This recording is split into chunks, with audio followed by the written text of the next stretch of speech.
નમસ્કાર સાથીઓ, હું નવીન કુશવાહા આપ સૌનું યસ એકેડમીમાં સ્વાગત કરું છું.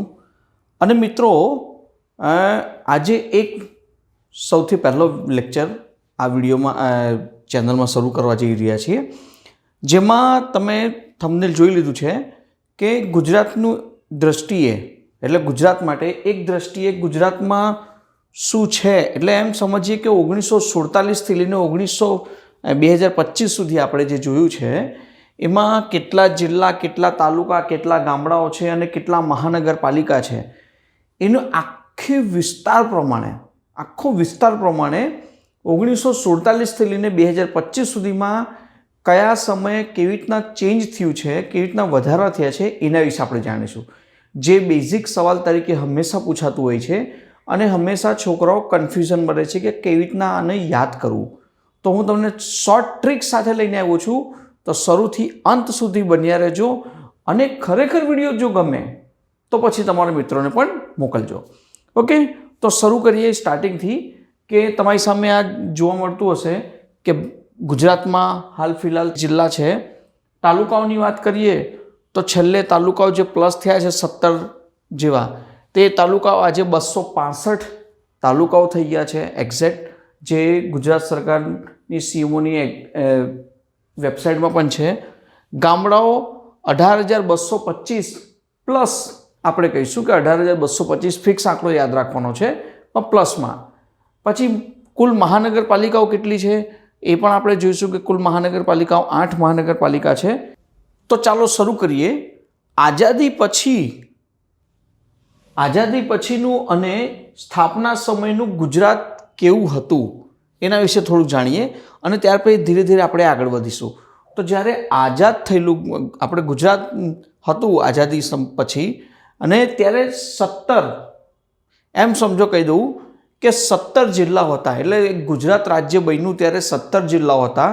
આજે 34 જિલ્લાઓ થયા છે. એટલે 1947થી 2025 સુધીની આખી એક યાત્રા આપણે જોવાના છીએ.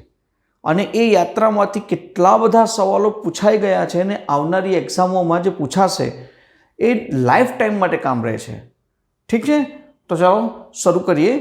સૌથી પહેલાં એક જોઈએ કે સૌરાષ્ટ્ર અને કચ્છનું એકીકરણ.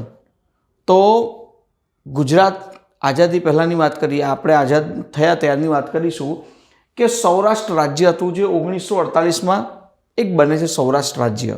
ઠીક છે, જેની સ્થાપના 15 ફેબ્રુઆરી 1948ના રોજ થાય છે, જેનું મૂળ નામ હોય છે યુનાઇટેડ સ્ટેટ ઓફ કાઠિયાવાડ. આજે પણ આપણે સૌરાષ્ટ્રને કાઠિયાવાડ તરીકે જ ગણીએ છીએ. તો અને એનું એક વિલીનીકરણ જે થયું તે 217 રજવાડાઓનું એક ગ્રુપ મળીને સૌરાષ્ટ્ર રાજ્યની સ્થાપના થઈ. ઓકે, હવે એનું પાટનગર છે એ બનાવવામાં આવેલું રાજકોટ સેન્ટરમાં છે, સૌરાષ્ટ્રના કંઠીના આકારનું છે. એટલે સૌરાષ્ટ્રને આપણે એમ કહી શકીએ કે સૌરાષ્ટ્રનું પાટનગર બનાવ્યું રાજકોટ. જેમાં એના પ્રથમ મુખ્યમંત્રી જે બન્યા એ ઉચ્છંગરાય ઢેબર બન્યા હતા. એક આપણને બેઝિક જે લોકો વાંચે છે અને જો વારંવાર વાંચવા છતાં ભૂલી જાઓ છો તો આ વિડીયો કન્ટિન્યુ જોઈ શકો છો, સાંભળી શકો છો, તમને યાદ રહી જશે. ત્યાર સમયમાં રાજ્યપાલ બનેલા જામ સાહેબ જે રાજ્યપાલ બન્યા છે, દિગ્વિજયસિંહ એ રાજ્યપાલ બન્યા. હવે આઝાદી પછી આ કચ્છ રાજ્યને એબીસીડી કરીને ગ્રુપ હતા રાજ્યોનું, એમાં સી વર્ગમાં આપણે સૌરાષ્ટ્ર રાજ્યને મૂકવામાં આવેલું, સી વર્ગમાં. ઠીક છે, ફર્સ્ટ ગ્રુપ એ હતું કે જે અંગ્રેજોના હાથમાં જે રાજ્યો હતા એ ફર્સ્ટમાં હતા, પછી રાજા રજવાડાઓ, પછી સી રાજ્ય અને પછી અંડમાન નિકોબાર ગણીને આપણે ડી સુધી પહોંચીએ છીએ.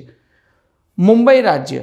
હવે થાય છે એવું કે મુંબઈ રાજ્યમાં 1956માં એને સૌરાષ્ટ્રને ભેળવી દેવામાં આવે છે.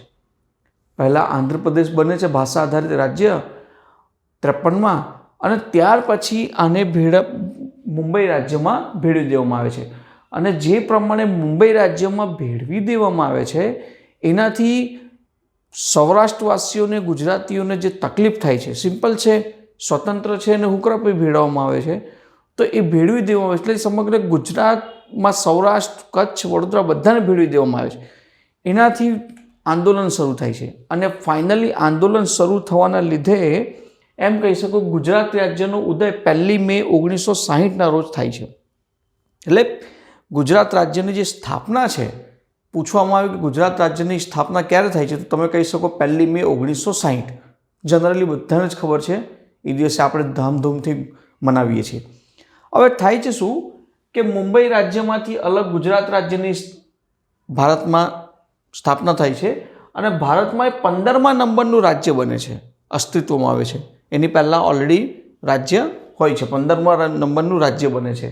ઉદ્ઘાટન કોણ કરે છે? તો સાબરમતી આશ્રમમાં રવિશંકર મહારાજ દ્વારા, આ તમારી સામે છે ફોટોગ્રાફ, એ ઉદ્ઘાટન કરે છે રવિશંકર મહારાજ. અને જ્યારે આપણું ગુજરાત રાજ્ય સ્વતંત્ર હોય છે, એટલે 1 મેની વાત કરું 1960માં, એ સમયમાં કુલ 17 જિલ્લા હતા આપણી પાસે અને 185 તાલુકાઓ હતા. 1960 1 મેની વાત કરીશું કે 17 જિલ્લા અને 185 આપણી પાસે તાલુકા હતા. બરાબર છે, આ એક ખાસ. હવે એ સમયમાં જ્યારે ઇલેક્શન થાય છે ને ઇલેક્શનમાં એક મુખ્યમંત્રી બને છે, એક રાજ્યપાલ બને છે, પછી સ્પીકર સાહેબ પણ બને છે. તો કોણ કોણ બને છે એના પર જોઈએ તો પ્રથમ મુખ્યમંત્રી ડૉક્ટર જીવરાજજી મહેતા હોય છે.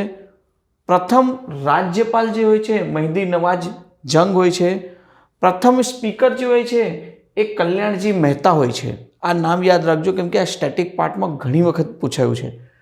પ્રથમ જે સચિવાલય બેસે છે એ પોલિટેકનિક કોલેજ આંબાવાડીમાં છે, કેમ કે નવું રાજ્ય બન્યું છે પણ પોતાનું એક વિધાનસભા હતી નહીં, તો ક્યાં બેસે છે? પોલિટેકનિક કોલેજમાં આંબાવાડીમાં પ્રથમ સચિવાલય બેસે છે.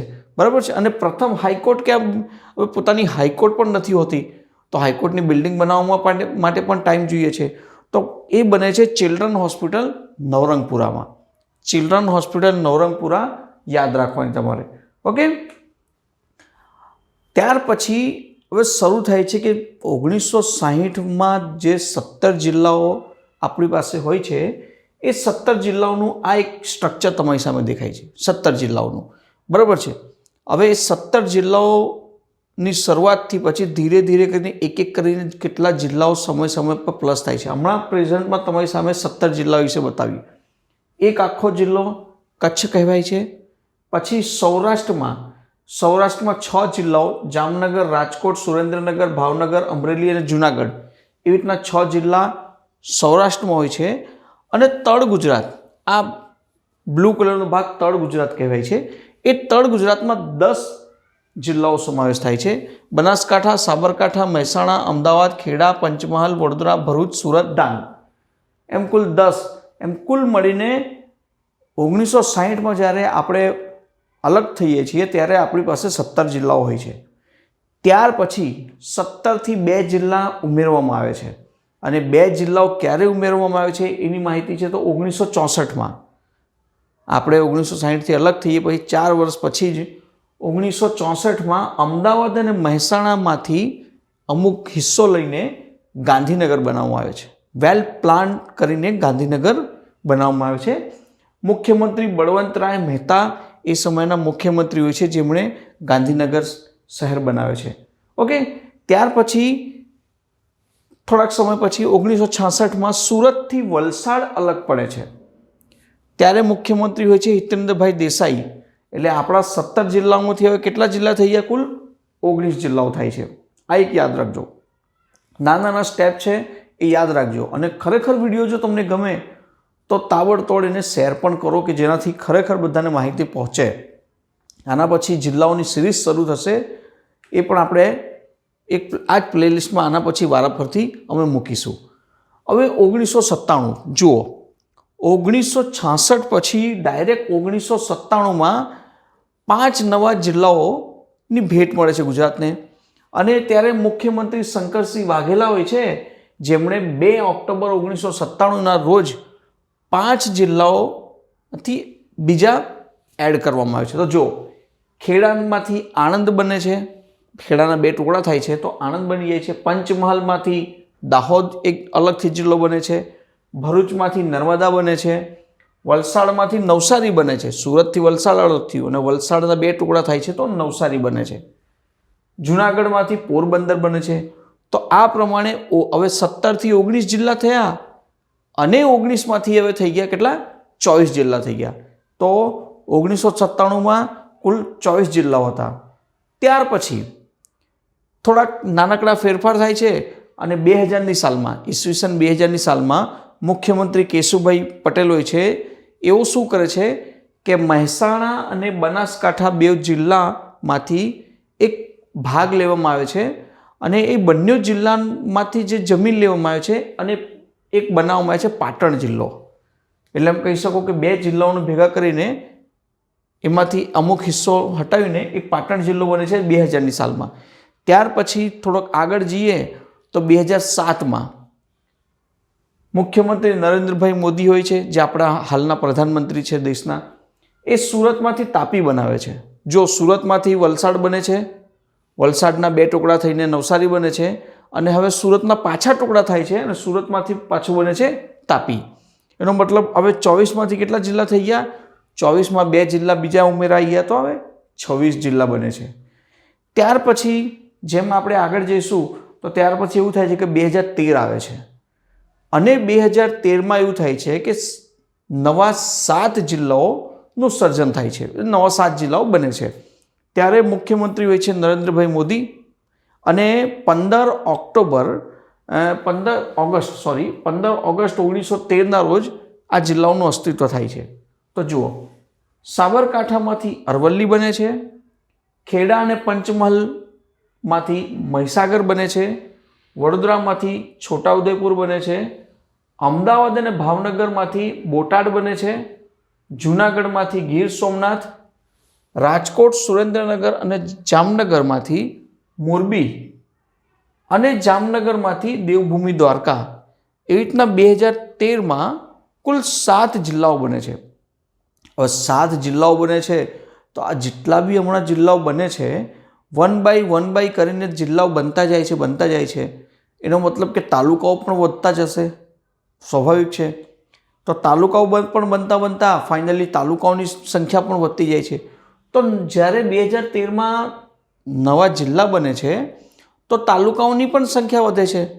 તો એ 13 જિલ્લાઓમાંથી કુલ 2013માં 23 નવા તાલુકા એડ થાય છે અને એ નવા તાલુકાઓ એડ થતાં એ એપ્રોક્સ જોવા જાય તો 248ની આસપાસ પહોંચી જાય છે 2013માં. કન્ટિન્યુ રહે છે. ત્યાર પછી વધારે કોઈ પ્રોબ્લેમ જોવા નથી મળતી. પરંતુ 2025માં આપણે 24-25 કહીશું, 2024-25માં એક નવો જિલ્લો અસ્તિત્વમાં આવે છે અને નવો જિલ્લો બને છે વાવ-થરાદ.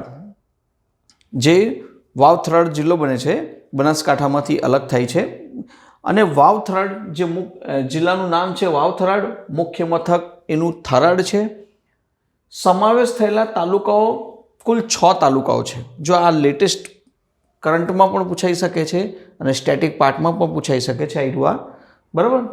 વાવ, થરાદ, સુઈગામ, ભાભર, દિયોદર અને લાખાણી, આ 6 તાલુકાઓ વાવ-થરાદમાં જોડાય છે. બરાબર છે. ગુજરાતમાં કુલ તાલુકાઓની સંખ્યા હવે 265 થઈ ગઈ છે. કેટલી થઈ ગઈ છે? તાલુકાઓની સંખ્યા 265 થઈ ગઈ છે. આ તાલુકાઓની વાત કરીએ તો 10 જિલ્લાઓમાં બનાવીને કુલ કેટલા તાલુકાઓ થઈ ગયા છે? 265 તાલુકા થાય છે. 10 જિલ્લાઓમાં આનો વધારો કરવામાં. જો વાવ-થરાદમાં તો કેટલા 7 તમને એડ થયા છે, 6 બરાબર, 3 ને 3 6. પરંતુ મેં તમને કહું છું કે 265 થઈ ગયા, 17 એડ થયા છે. તો 10 જિલ્લાઓમાંથી થયા છે. તો એનું આ છે એક ચાર્ટ, બરાબર, જે CMO ગુજરાતની વેબસાઇટમાં પણ આપેલું છે, એમાંથી લીધેલું છે. તો આ તમારી સામે 17 તાલુકા છે જે એડ થયા છે 2025માં સપ્ટેમ્બર મહિનામાં. તો આ 17 જિલ્લાઓનું નામ છે. એમાં મૂળ તાલુકાના જે નામ હતા એમાં નવા સૂચિત તાલુકાઓના નામ પણ તમારી સામે છે અને એમના સૂચિત મુખ્ય મથકના પણ નામ તમારી સામે આપી દીધું છે. એટલે તમે જ્યારે પણ આ વાંચો તો આ એક તમારી સામે છે. આની સ્ક્રીનશોટ ચોક્કસથી રાખજો, કેમ કે આ એક સ્લાઇડમાંથી સવાલ પૂછાશે. કેમ? કેમ કે નવા તાલુકા, જિલ્લા અને તાલુકા વિશે હંમેશા સવાલ પૂછાતા હોય છે. તો જો ખબર છે આપણને કે એમાંથી સવાલ પૂછાવાનું છે તો પછી એને એવોઇડ ન કરી શકીએ. કેમ કે આપણે જીકે, જનરલ નોલેજ કે કરંટ અફેર્સ પૂછાવાનું છે, બધી જ એક્ઝામો પૂછાવાનું છે. અને આ તો ગુજરાતનું સ્ટેટિક પાર્ટ છે.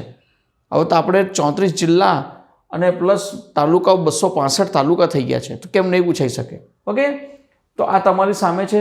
કુલ સુરતમાં પણ તમે જોઈ શકો છો કે જે 10 તાલુકા હતા એ સુરતમાં 10ની જગ્યાએ 12 થઈ ગયા છે.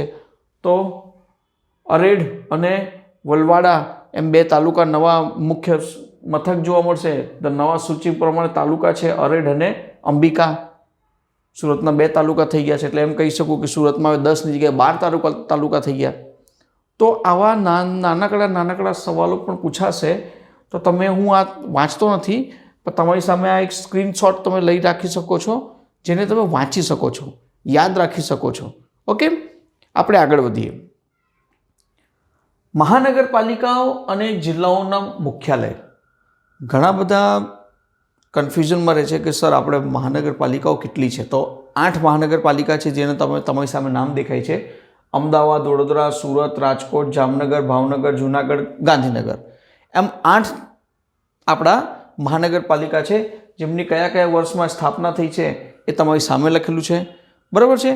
પરંતુ અમુક એવા નામ છે કે જેમના મુખ્ય મથકના નામ પણ ચેન્જ છે. બરાબર છે.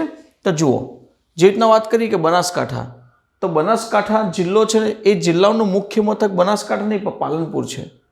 સાબરકાંઠા હિંમતનગર, કચ્છનું મુખ્ય મથક ભુજ કહેવાય, પંચમહાલનું ગોધરા કહેવાય છે, ડાંગનું આહવા, દેવભૂમિ દ્વારકાનું ખંભાળિયા, નર્મદાનો રાજપીપળા, મહીસાગરને લુણાવાડા, અરવલ્લીને મોડાસા અને તાપીને વ્યારા.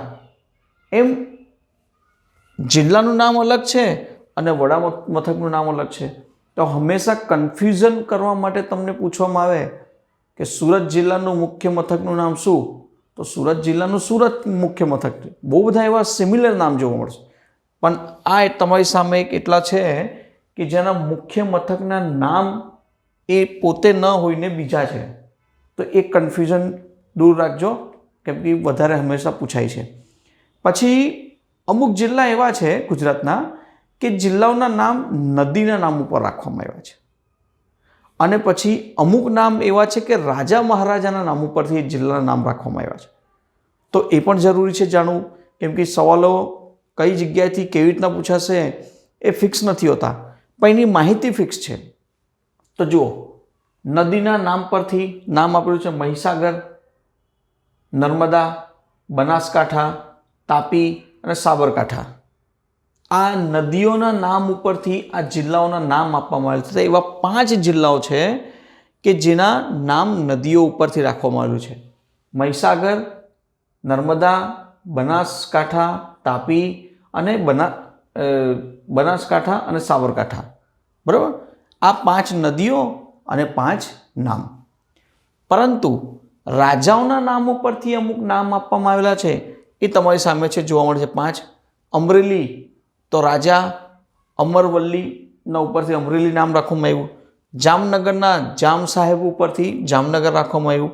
ભાવનગરમાં ભાવસિંહજી હતા, એમના નામ ઉપર ભાવનગર નામ આપવામાં આવ્યું છે. સુરેન્દ્રનગર સુરેન્દ્રસિંહજી હતા, કેમ કે સૌથી રાજા મહારાજા રજવાડાઓ આપણા ગુજરાતમાં હતા. બરાબર, તો એની પરથી આ રાખેલું છે. અમદાવાદ અહમદ શાહ ઉપરથી અમદાવાદ નામ રાખવામાં આવ્યું છે. તો આ બંને વસ્તુઓ તમારે યાદ રાખવાની છે. જરૂરી એટલા માટે છે કેમ કે ક્વેશ્ચન પૂછાઈ શકે છે. આજે ક્વેશ્ચન પૂછવાની રીત થોડી અલગ થઈ ગઈ છે અને સમય પણ એમાં ચેન્જ આવે છે. તો જ્યારે ચેન્જ આવે છે તો આપણે પણ ચેન્જ થવું જરૂરી છે યાદ રાખવા માટે. ઓકે, હવે સરહદની દ્રષ્ટિએ વાત કરીએ. જિલ્લાઓની સરહદો કોને સ્પર્શે છે એ હંમેશા પૂછાતું હોય છે અને ઘણી બધી જગ્યાએ પૂછાય છે.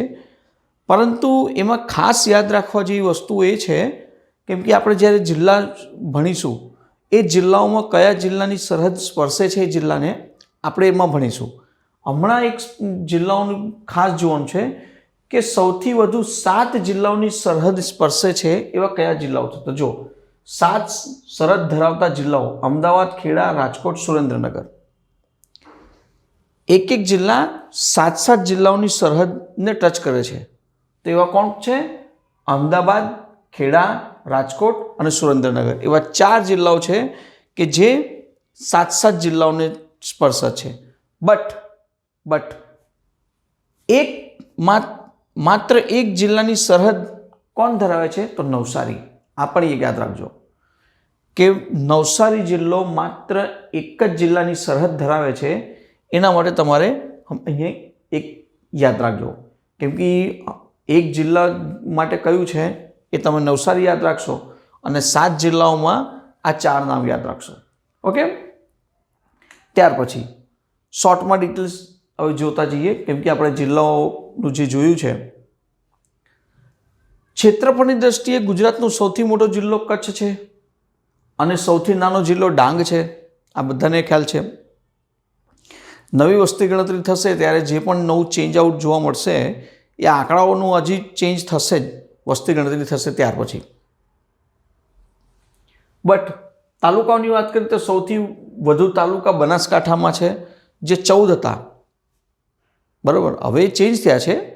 તો હમણાંની દ્રષ્ટિ પ્રમાણે જો વાત કરીએ તો તમારે એ 14 યાદ રાખવાના, પણ એ બનાસકાંઠાનું પણ તમારે જોવાનું છે કે હવે કેટલા છે.